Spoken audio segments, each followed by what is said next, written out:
Apa ndi pa nsundwe ayika malodi block pamenepa akuti a DPP kayali ndi zochitika kumchinji uku ndezi kuoneka kuti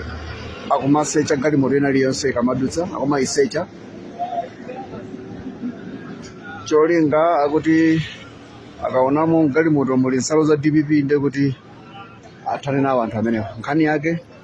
ndiyomwe ijati yoti munthu wa MCP wamwenda kublanda nkhani zake zilezele malodi block ayambira pa mpingo pa lodi block umene pa mpingo komanso pa nsundwe lodi block yake ndi imene imuyionayi ali pasapezeka wa DPP akudutsa pamenepa ndithu osadutsa DPP nyamatake nthu amene ayima amenepa mamawa analipo anthu ambiri wabasa amenepa pano pabolani kuti magalimoto akumasiya koma ina nthu amene wayimawo ikayima akumasecha akayisecha basi